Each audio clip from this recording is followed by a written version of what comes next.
Ça vient. Alors bonjour tout le monde, bonjour, je suis heureux d'être avec vous encore une fois ce matin pour cette étude qui certainement va ébranler des fondements et qui va ébranler aussi des croyances de plusieurs personnes. Vous savez les amis, ce matin je fais un live sur la parole de Dieu et je dois me servir d'un livre qui s'appelle la Bible pour vous en parler parce que c'est le seul livre que nous avons qui nous parle de la parole de Dieu. OK? Et dans le livre, bien entendu, qu'on appelle la Bible, on ne parle que de Dieu, on ne parle de Jésus aussi. Puis il n'est pas tout de croire que Dieu existe, vous savez. Il est plus qu'important que ceux qui croient en Dieu le fassent correctement. C'est-à-dire avec les bonnes doctrines et aussi les bonnes croyances. Écoutez, j'ai vraiment beaucoup de choses à vous dire à ce sujet-là, mais je ne serai pas capable de tout vous dire. Okay? Je dois vous dire qu'en partant, je suis pas là pour abaisser personne, mais je suis là pour rétablir la vérité parce que la seule chose qui est importante, c'est vraiment la vérité. Okay? Il faut rétablir la vérité que l'on retrouve dans les Écritures. Donc, je dois me baser sur les Écritures. Puis la Bible ce matin va être ma seule référence pour vraiment dénoncer ces fausses doctrines-là. Vous savez, il y a des gens qui disent, on entend ça très, très souvent de nos jours, il y a des gens qui disent que Dieu doit s'adapter à la vie d'aujourd'hui. Certains diront que les enjeux ne sont plus les mêmes qu'autrefois, puis que la religion doit suivre cette évolution, si on peut dire. Il y a une chose importante qu'il faut comprendre avant de commencer, c'est que Dieu, lui, il ne change pas. Okay? Dieu ne change pas du tout. Il est le même hier, il était le même hier, il est le même aujourd'hui, puis il va être le même demain. Cette conception est intéressante et c'est surtout sécurisant. OK? Car nous avons affaire à quelqu'un qui ne change pas d'idée ou quelqu'un qui évolue pas avec le temps. Son évolution est déjà au maximum.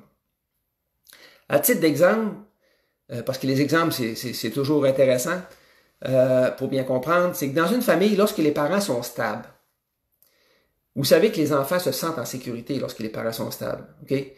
Puis les parents, pas les parents, mais les enfants, ils peuvent se fier sur leurs parents parce que les balises sont claires et précises. La preuve que Dieu ne change pas, bien entendu, je vais me servir des Écritures, c'est on le voit dans plusieurs textes, mais dont je vais vous en donner deux. Et on le voit dans le livre de Malachie au verset 3 au chapitre 3 et verset 6 qui dit « Car je suis l'Éternel et je ne change pas. » Le livre d'Hébreux au chapitre 13 et le verset 8 dit « Jésus-Christ est le même hier, aujourd'hui et éternellement. » Okay? Ni Dieu ni Jésus ne changent, ça bouge pas. Et cela implique aussi que sa parole ne change pas non plus. Okay? Jésus le dit lui-même dans le livre de Matthieu au chapitre 24 et verset 35 qui dit « Le ciel et la terre passeront, mais mes paroles ne passeront point. » Ça veut dire le ciel et la terre vont passer, ça veut dire qu'à un moment donné, ils vont vieillir, il y a des choses qui... La terre va comme aussi peut-être un peu changer avec l'usure du temps, mais la parole de Dieu, elle passe pas, elle est toujours la même et elle est toujours précise. Donc, c'est la raison pour laquelle on peut s'y fier.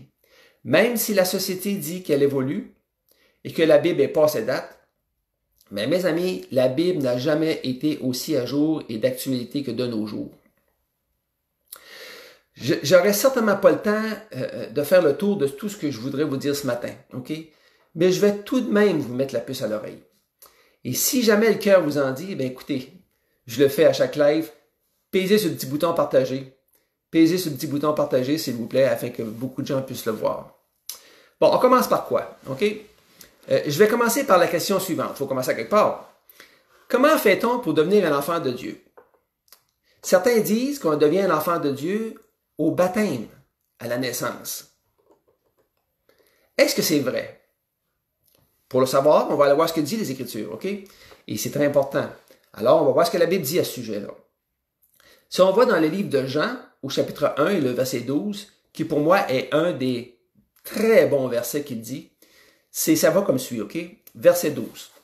« Mais à tous ceux qui l'ont reçu, à ceux qui croient en son nom, elle a donné le pouvoir de devenir enfants de Dieu, lesquels sont nés, non du sang, ni de la volonté de la chair, ni de la volonté de Dieu, de l'homme, mais de Dieu.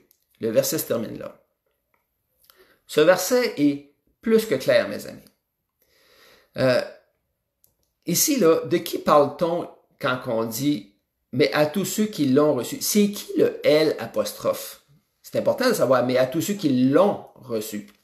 Ici, dans le contexte, parce que c'est important de reculer un petit peu dans le texte pour voir de qui qu'on parle, on parle de la parole. Okay? Ça, c'est dans le contexte. Donc, à tous ceux qui ont reçu la parole. Okay? Et la parole, c'est Jésus, parce que dans le même contexte, Jésus est appelé aussi la parole. On dit que Jésus est la parole de Dieu. Puis si on continue le verset, c'est écrit aussi à tous ceux qui croient en son nom. Ici, le son nom, là, c'est aussi la parole et c'est donc Jésus. Parce que la parole a un nom et son nom, c'est Jésus. Si on continue encore, le Elle, dans Elle a donné le pouvoir de devenir enfant de Dieu, c'est encore la parole. Donc, c'est encore Jésus. Alors, selon ce texte, qu'est-ce qui nous permet de devenir enfant de Dieu, mes amis? Est-ce la parole qui est Jésus ou est-ce le baptême? Moi, j'ai pas vu aucun baptême mentionné dans ce verset-là. Là. C'est Jésus, n'est-ce pas? Vous êtes d'accord avec moi?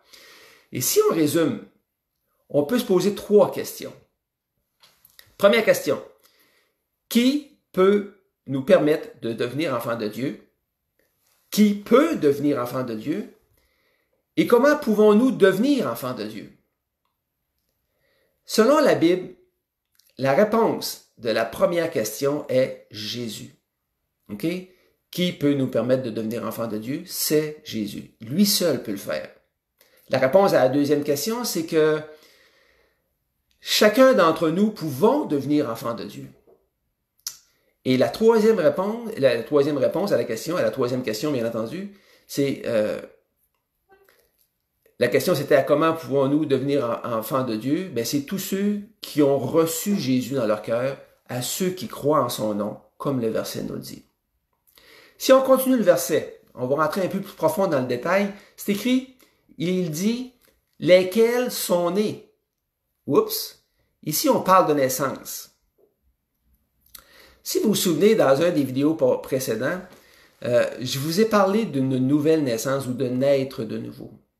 Je vous avais expliqué que quiconque recevait Christ dans son cœur, en mettant sa foi en lui, ou en croyant en son nom, comme il est écrit dans le verset, ou en étant né de nouveau, c'est ça qui s'est passé lorsqu'il y a eu une discussion de Jésus avec Nicodème, que je vous avais expliqué dans un live précédent. Dans le reste du verset, il est expliqué que de devenir enfant de Dieu ou naître de nouveau ne vient pas du sang. Mais qu'est-ce que ça veut dire, ça?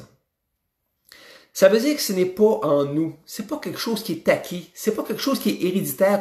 Je tiens pas ça de mes parents, moi, du fait que je deviens enfant de Dieu. OK?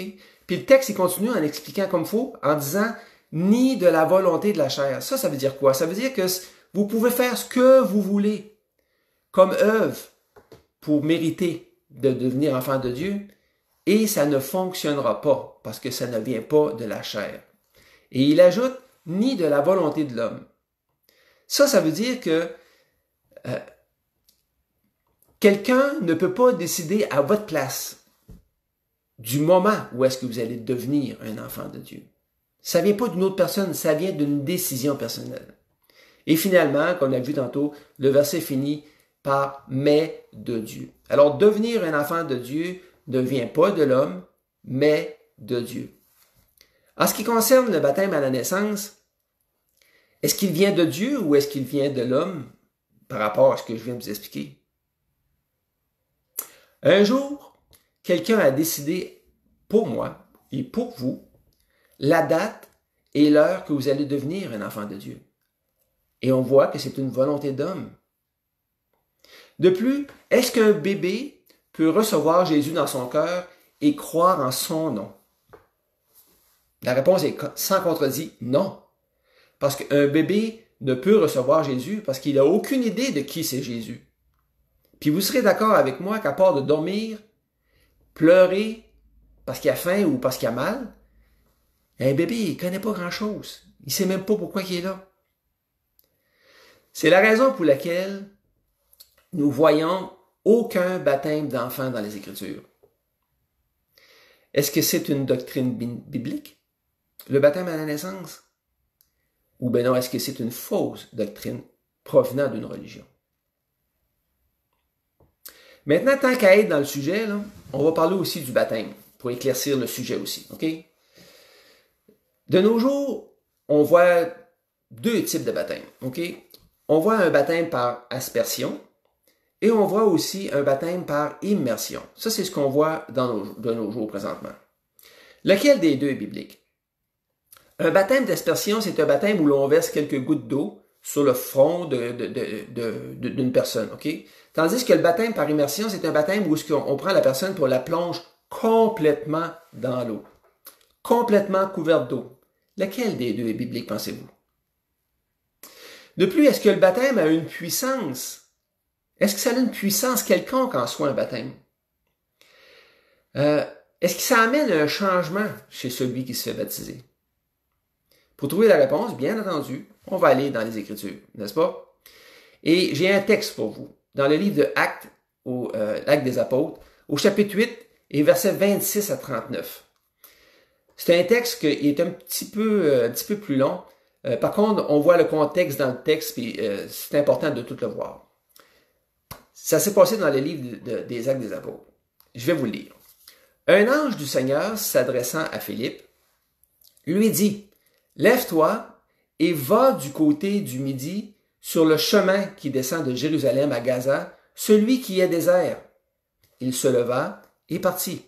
Et voici un Éthiopien, un eunuque, ministre de Candace et il était serviteur de la reine d'Éthiopie et surintendant de tous ses trésors, venu à Jérusalem pour adorer. Alors cet homme croyait que Dieu existait. Il s'en retournait assis sur son char, il avait fini, il retournait chez lui, et il lisait le prophète Isaïe. Ça, c'est dans l'Ancien Testament. Alors l'Esprit dit à Philippe, « Avance, approche de ce char. » Philippe accourut et entendit l'Éthiopien qui lisait le prophète. Il lisait à haute voix. Il lui dit, « Comprends-tu ce que tu lis? » Il répondit, « Comment pourrais-je si quelqu'un me guide? » Alors il invita Philippe à monter et s'asseoir avec lui. Le passage de l'Écriture qu'il lisait, c'était celui-ci. « Il a été mené comme une brebis à la boucherie, et comme un agneau muet devant celui qui le tond. » Là, on parle de Jésus qui a été emmené à la croix. Il n'a point ouvert la bouche. Dans son humiliation, son jugement a été levé. Il a été déclaré coupable à notre place. Et sa postérité, qui la dépeindra? Car sa vie a été retranchée de la terre. Ça, c'était le verset que l'eunuque était en train de lire. Et l'eunuque dit à Philippe, « Je te prie, de qui le prophète parle-t-il ainsi? Est-ce de lui-même ou de quelqu'un d'autre? » Alors Philippe, ouvrant la bouche, commençant par le passage qu'il était en train de lire, là, lui annonçant la bonne nouvelle de Jésus. Jésus quoi? Jésus qui est venu au monde sur la terre, bien entendu, nous visiter, qui est mort pour nous et qui est ressuscité. Comme ils continuèrent leur chemin, ils rencontrèrent de l'eau. Et l'eunuque dit, « Voici de l'eau. Qu'est-ce qui empêche que je sois baptisé? » C'est intéressant, là. L'eunuque lui demande, « OK, maintenant que je crois en Christ, maintenant que je comprends, que j'accepte ce qu'il a fait pour moi, qu'est-ce qui empêche que je sois baptisé? » Alors Philippe lui dit, « Si tu crois de tout ton cœur, cela est possible. » L'eunuque répondit, « Je crois que Jésus-Christ est le Fils de Dieu. » Alors il fit arrêter le char, Philippe et l'eunuque descendirent, tous deux dans l'eau. Philippe baptisa l'eunuque. Quand il fut sorti de l'eau, l'Esprit du Seigneur enleva Philippe, et l'eunuque ne le vit plus. Tandis que tout joyeux, il poursuivait sa route. Le texte s'arrête là. Il est clair pas Jésus, mais que l'eunuque cherchait à comprendre les Écritures, mais il n'était pas capable d'y parvenir parce qu'il était comme voilé.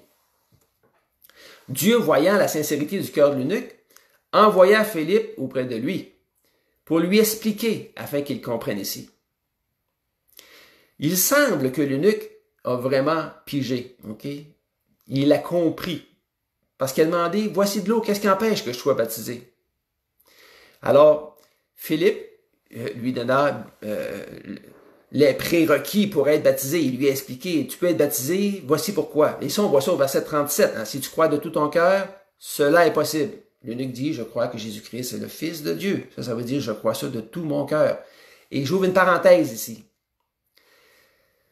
Dans une Bible que la religion catholique utilise, le verset 37 a été retiré.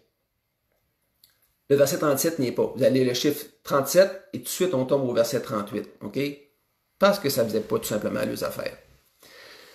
Alors, l'eunuque avait reçu Jésus dans son cœur. OK? Il avait cru en son nom. Avec ça, juste avec ça, il était qualifié pour être baptisé. Alors Philippe baptisa l'eunuque et il disparut. Son ouvrage était fait. Nous voyons aussi que l'eunuque est sorti de l'eau. Donc, il devait y avoir assez d'eau pour être capable de sortir de l'eau. Il devait y avoir assez d'eau pour pouvoir le submerger, l'immerger complètement. Dans un autre passage, dans le livre de Jean, au chapitre 3, 23, il est décrit « Jean aussi baptisait à Hénon, près de Salim, parce qu'il y avait là beaucoup d'eau. » Et on y venait pour être baptisé, parce qu'il y avait beaucoup d'eau.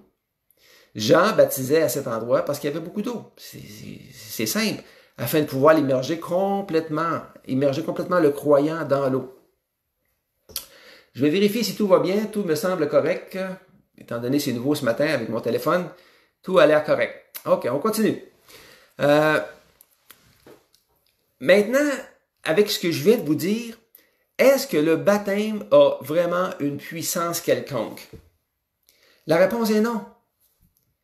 La réponse est non. Puis je vais vous expliquer pourquoi. Et vous allez comprendre ça simplement. Vous allez voir. Premièrement, le baptême, c'est une ordonnance de Dieu. OK? C'est pas une puissance quelconque, c'est une ordonnance de Dieu. Dieu demande à toute personne qui accepte Christ comme son sauveur de se faire baptiser. Et on peut voir ça dans le livre de Matthieu, chapitre 28 et verset 19, qui nous dit « Allez, faites de toutes les nations des disciples, les baptisant au nom du Père, du Fils et du Saint-Esprit, qui se trouve être Dieu complet, et enseignez-leur à observer ce que je vous ai prescrit. » Ici, il est bien écrit de faire des disciples et après les baptiser, et non l'inverse. Alors, à quoi sert le baptême? Le baptême, là, ce n'est qu'une démonstration publique où la personne se fait baptiser, la personne qui se fait baptiser démontre qu'il appartient désormais à Christ et qu'il veut vivre pour lui. Est-ce que le baptême pardonne les péchés? Non. Parce qu'il y a juste le Seigneur Jésus qui peut pardonner les péchés, si l'on met sa foi en ce qu'il a fait pour nous sous la croix. C'est-à-dire qu'il a payé nos dettes pour nos péchés, une dette qui pour nous est impossible de régler parce qu'elle est vraiment trop grosse et trop élevée. Okay?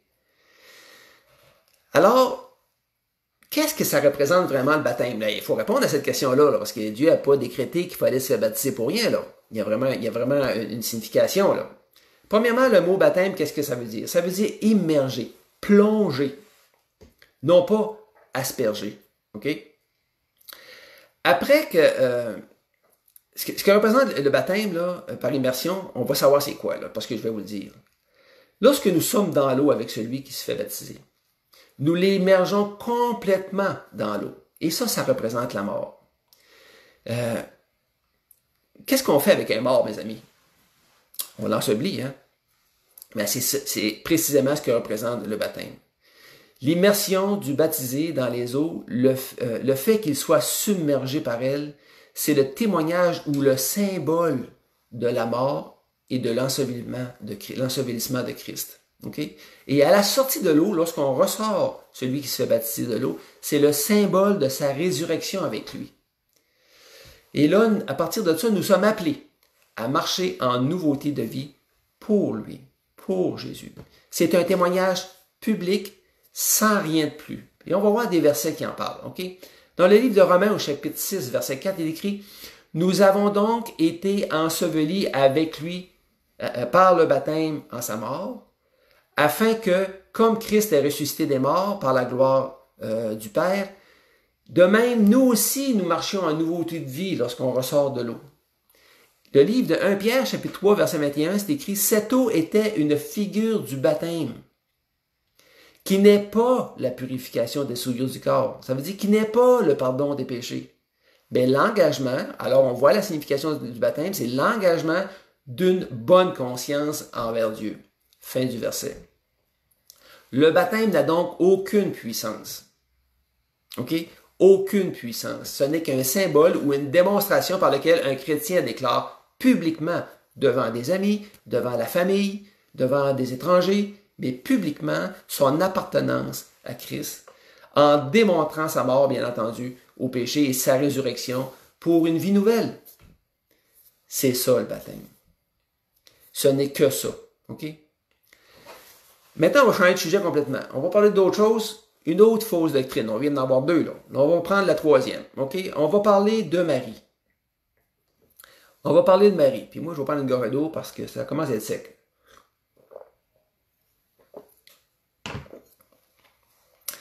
Nous allons voir ce que la Bible ne dit pas en rapport avec Marie, la mère de Jésus. OK?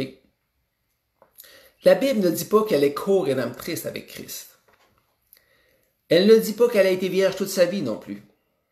Et finalement, elle ne dit pas qu'elle est sans péché. Et je vous dis une chose, c'est que l'exercice que je fais présentement n'est pas dans le but de démolir Marie, OK? Loin de là. Parce que ça a été une grande bénédiction, une grâce qui lui fait accorder de porter le Sauveur du monde.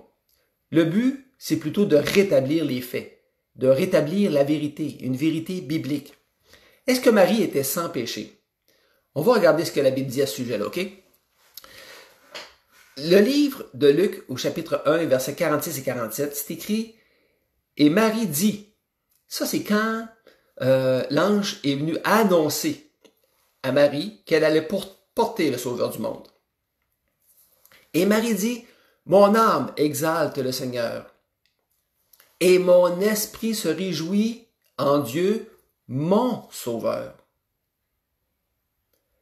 Si Marie avait besoin d'un pécheur, pas d'un pécheur, mais d'un sauveur, c'est parce qu'elle était pécheresse. Comprenez-vous? Elle dit, se réjouit en Dieu, mon sauveur. Elle avait besoin d'un sauveur, elle aussi, comme nous, comme vous et moi. Puis il y a un autre texte intéressant aussi qui concerne ce fait. Dans le livre de Luc, au chapitre 2, versets 21-24, ça dit, le 8e jour, là Jésus est au monde, OK? Le 8e jour auquel l'enfant devait être circoncis, parce que c'était une loi. Il fallait que le 8e jour, que l'enfant soit circoncis, et c'était Jésus, bien entendu, le 8e jour, il devait être circoncis. Alors ce 8e jour-là étant arrivé, on lui donna le nom de Jésus, nom qu'avait indiqué l'ange avant qu'il soit conçu dans le sein de sa mère, dans le sein de Marie. Et quand les jours de leur purification, là on parle de Joseph et Marie, de Marie surtout, de leur purification fut accomplie selon la loi de Moïse, Joseph et Marie le portèrent à Jérusalem pour le présenter au Seigneur, okay? Selon ce qui est écrit dans la loi du Seigneur. Tout mâle premier-né sera consacré au Seigneur. Alors, tous les plus vieux de famille à cette époque étaient consacrés au Seigneur. Pour offrir en sacrifice 2 tourterelles ou 2 pigeons, comme cela était inscrit dans la loi du Seigneur. Fin du verset. On trouve cet article-là, cette loi-là, de présenter 2 pigeons ou 2 tourterelles, dans le livre de Lévitique, c'est le 3e livre de la Bible, ça, okay, au chapitre 12. Cette loi prévoyait que lorsqu'une femme avait un enfant, et ça prévoyait qu'elle devait se purifier par un sacrifice d'agneau. Okay? Et si elle était trop pauvre pour offrir un agneau, elle pouvait offrir soit 2 tourterelles ou 2 pigeons en sacrifice pour sa purification. Alors ici, on voit que Marie n'était pas riche du tout. Hein. Marie et Joseph étaient pauvres. Donc, avant ce sacrifice, Marie a été considérée comme impure devant Dieu. Parce qu'elle a dû, elle aussi, faire ce sacrifice-là. Donc, elle était comme pécheresse, comme vous, c'est moi. On pourrait se demander, est-ce que Jésus a déjà été impur? Bien sûr que non. Il a été pur et sans péché toute sa vie. La Bible dit très clairement. Okay? Et ce n'était pas le cas pour Marie. Concernant sa virginité maintenant, est-ce que Marie était encore vierge? La réponse, c'est non. Et là, je vais probablement apprendre quelque chose à plusieurs. C'est que Marie a eu plusieurs enfants. Ben oui, Jésus avait des frères et Jésus avait des sœurs. Jésus avait 4 frères, ok? Et les noms de ses frères, c'était Jacques, Joseph, Simon et Jude. Et on sait qu'il avait au moins 2 sœurs. Les noms ne sont pas mentionnés, mais il n'est pas écrit 2 sœurs, c'est minimum 2 sœurs, ok? Parce que c'est écrit les sœurs de Jésus étaient là. Et on peut le voir, là, je vais vous lire le texte là, dans le livre de Marc au chapitre 6 et verset 3, ça dit « N'est-ce pas le charpentier ?» Ici, là, les gens se demandaient d'où venait Jésus, parce qu'il faisait des miracles, puis ils ne comprenaient pas pourquoi il était capable de faire ça, puis ils disaient « D'où vient, n'est-ce pas ?» Le début du verset dit « N'est-ce pas le charpentier, le fils de Marie, le frère de Jacques, de Joseph, de Jude, de Simon, et ses sœurs ne sont-elles pas parmi nous? » Alors les gens se demandaient d'où pouvait bien sortir Jésus. Alors vous serez d'accord avec moi que pour une femme, il doit être difficile de demeurer vierge après l'accouchement d'au moins 7 enfants. Marie a été choisie pour porter Jésus pour 3 raisons. 3 raisons, pas 2, 3 raisons. OK? La première raison, c'est parce qu'elle était juive de la lignée de David. Et ça, c'est une promesse que Dieu avait faite à David, que le Messie allait sortir de sa lignée. OK? Donc, première raison, Marie était de la lignée du roi David. La deuxième raison était que cette femme-là n'avait encore jamais couché avec un homme. Donc, elle était vierge là. OK? Troisième raison est qu'elle aimait Dieu de tout son cœur et de tout son âme. Ce fut une grâce qui lui fut accordée. Une grâce. OK? Une grâce. C'est quelque chose qui lui a été accordé qu'elle ne méritait pas. C'est ça une grâce. C'est quelque chose qui nous est accordé que l'on ne mérite pas. Et on va le voir. Luc 1, 28, je vous dis ça, je vous dis pas ça sans fondement, là. L'ange entra chez elle, elle dit, « Je te salue. » Ça, c'est lorsque l'ange est venu pour annoncer que la mère, ça fait partie du texte, là, que Marie allait porter Jésus. « Toi, à qui une grâce a été faite. » Alors, on voit le mot grâce, là. Toi, à qui une grâce a été faite. Toi, même si tu ne le mérites pas, Dieu te l'accorde. Le Seigneur est avec toi. Fin du verset. Maintenant, je pense que c'est le dernier point. Est-ce que Marie était co-rédemptrice avec Jésus? OK? C'est quelque chose qui est établi dans la religion catholique. OK? Est-ce qu'elle intercède pour nous? La réponse est non aux 2 questions. Vous savez, partout dans la Bible, il est écrit que Jésus est le Sauveur. Et non Marie. La Bible dit qu'il y a un seul médiateur entre Dieu et les hommes. OK? Et on peut voir ça dans le livre de 1 Timothée, chapitre 2, verset 5, qui dit « Car il y a un seul Dieu et aussi un seul médiateur entre Dieu et les hommes, Jésus-Christ, homme. » Vous savez, c'est quoi un médiateur? Un médiateur, c'est quelqu'un qui se situe entre 2 parties qui ne s'entendent pas. On voit souvent ça dans les entreprises où tu as des employés et tu as l'employeur d'un côté et les 2 ne s'entendent pas. Alors, on met un médiateur pour essayer de régler la situation. Alors, c'est clair, un seul médiateur, et ce médiateur-là, c'est Jésus-Christ, homme. Marie n'était pas là en passant. Hein? Ça vient aussi, une autre petite parenthèse, exclure complètement la confession à un prêtre. Un prêtre ne peut pas se mettre entre Dieu et vous, parce qu'il y a un seul médiateur. Alors, quand vous voulez faire pardonner vos péchés, passez directement par Jésus. C'est Jésus ici qui intercède pour nous, OK? Il est comme notre avocat auprès du Père. Et on peut voir ça dans le livre de 1 Jean, chapitre 2, verset 1, qui dit « Mes petits enfants, je vous écris ces choses afin que vous ne péchiez pas. » Là, c'est Paul qui parlait. C'est Paul. La lettre de 1 Jean, non, c'est Jean. OK? C'est Jean, excusez-moi. C'est Jean. Je vais recommencer le texte, OK? C'est Jean qui parle ici. Mes petits enfants, je vous écris ces choses afin que vous ne péchiez point. Et si quelqu'un a péché, nous avons un avocat auprès du Père, Jésus-Christ le juste. Vous savez ce qu'est un avocat? Un avocat, c'est quelqu'un qui est là pour défendre la cause de quelqu'un qui a été accusé. C'est le rôle d'un avocat, tout le monde sait ça. Dieu n'a pas besoin d'un avocat, c'est nous qui avons besoin d'un avocat. Dieu, en me regardant, moi, là, Philippe Charon, il pourrait me déclarer facilement coupable et il aurait raison de le faire, okay? Parce que je suis un pécheur. Mais Jésus est là pour nous représenter auprès du Père comme un avocat, en déclarant que parce que je crois, par la foi, en ce que Jésus a fait pour moi, Dieu doit me gracier. Et il doit me déclarer juste, même si je suis pécheur, en passant par Jésus. Il doit me pardonner. OK? Et tout ça, ça se fait par la foi uniquement. Une autre chose que la Bible ne dit pas, un autre sujet qui va ébranler probablement quelques-uns. Elle ne dit pas qu'il faut se faire des statues ou des images qui représentent Jésus ou Dieu ou autres personnages religieux. Ça, là, c'est aussi très clair dans les Écritures. On va voir qu'est-ce qui se dit dans les Écritures. On va aller assez loin, vous allez voir. On va aller dans le livre d'Exode et on va aller voir les 10 commandements. C'est dans le livre d'Exode qu'on peut les lire, les 10 commandements, ok? Et c'est décrit le premier commandement. Tu n'auras pas d'autre Dieu devant ma face. Premier commandement, ok? C'est Exode chapitre 20 passant. Tu n'auras pas d'autre Dieu devant ma face. Alors, Dieu veut être unique pour nous.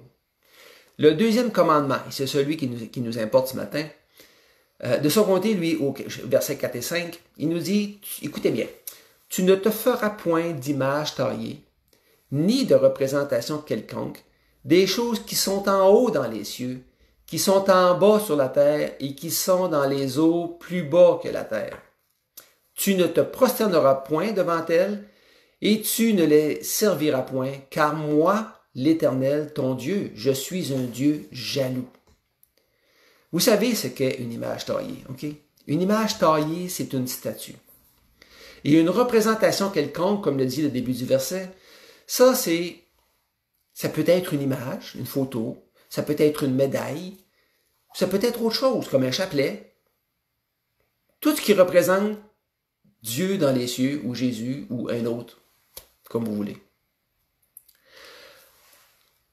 En plus que Dieu ne dit de ne pas se faire ça, il ajoute de ne pas se prosterner devant elle pour l'adorer. Ça, c'est le deuxième commandement de Dieu. OK? Et Dieu, c'est assez important que Dieu en a fait un deuxième. C'est ce deuxième commandement-là. OK? Donc, c'est important, mes amis. Il faut être aveugle. Pour ne pas dire que certaines églises en sont remplies de statues. Moi-même, écoutez, j'ai pas d'honte, là. Je me suis déjà prosterné devant une statue. Et je la regardais, puis je me disais, hey, elle va respirer à un moment donné. Comprenez-vous? Vous avez probablement fait ça. Si je parle à des personnes plus âgées un petit peu comme moi, là. Moi, j'ai pas peur de le dire, là. OK? Pourtant, Dieu l'interdit totalement et en fait un deuxième commandement avec ça. OK? Et je vous cacherai pas que je vous parle de l'Église catholique ici. OK? J'ai pas l'habitude de parler de religion, mais ce matin, je suis forcé de le faire un petit peu. C'est sûr que ça fait pas leur affaire de voir ça, ce deuxième commandement-là. Alors, comment ils ont fait, l'Église catholique, pour que ces 10 commandements-là puissent prendre? Ben, ils se sont fait eux-mêmes 10 commandements.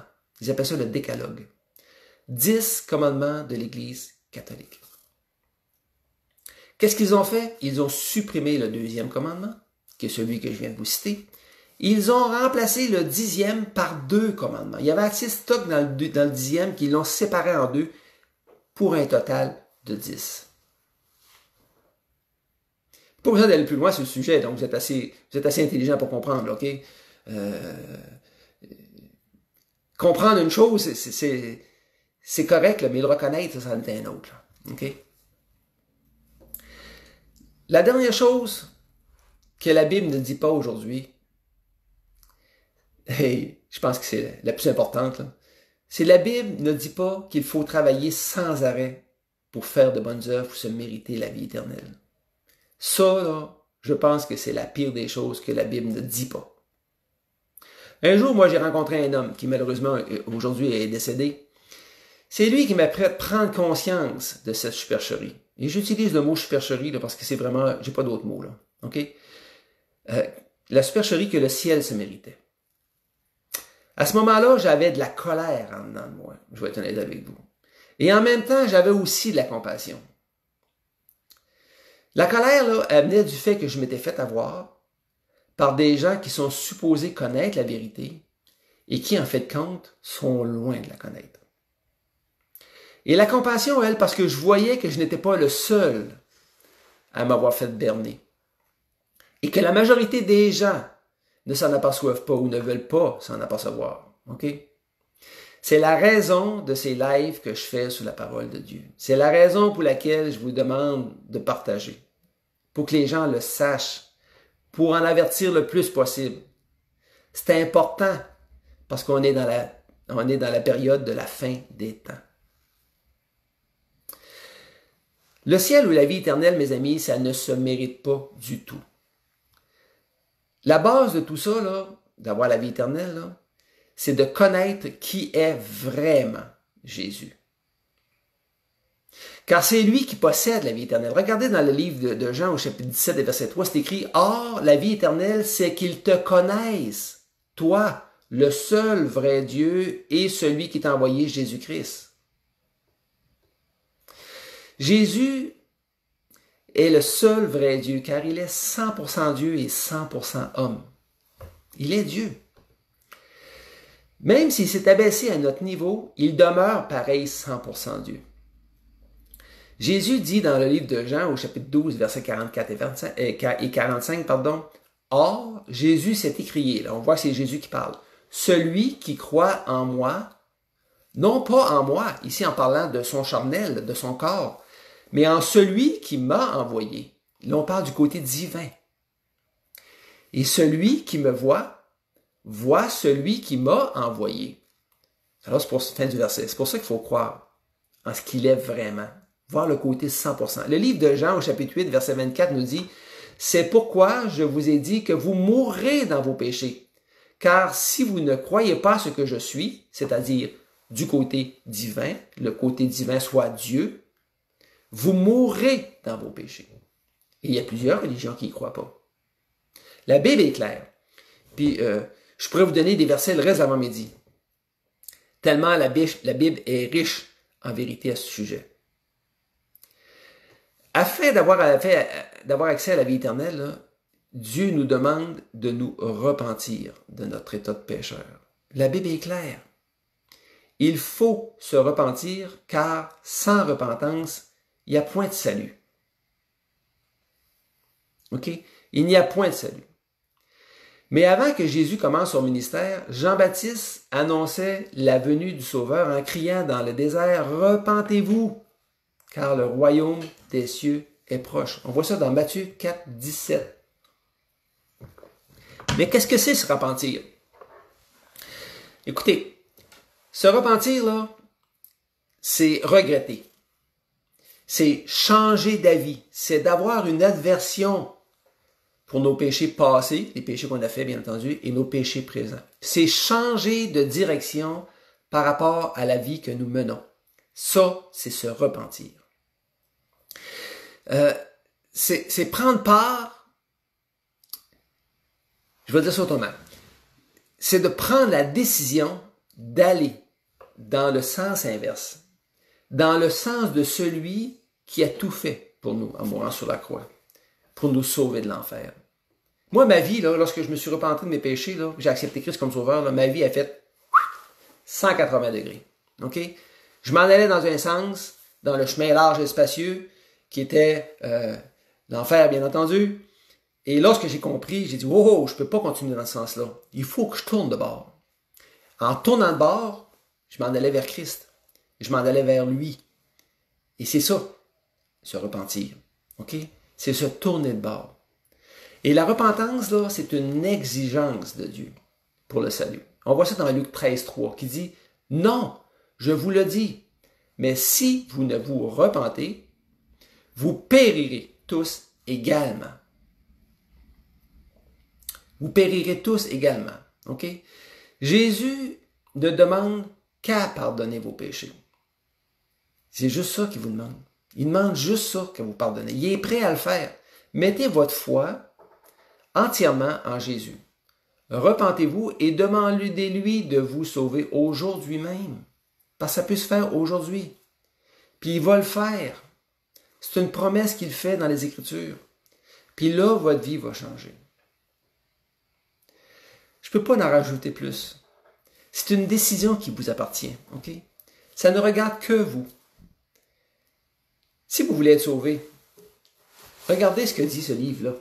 OK? Tout est là. Tout est là. La repentance. Demandez. Christ est mort pour nous. Christ a tout payé pour nous. Il a payé une dette qu'on n'était pas capable de payer pour qu'on soit éligible à avoir cette vie éternelle-là qu'il nous promet. Si on croit, bien entendu, à ce qu'il a fait pour nous.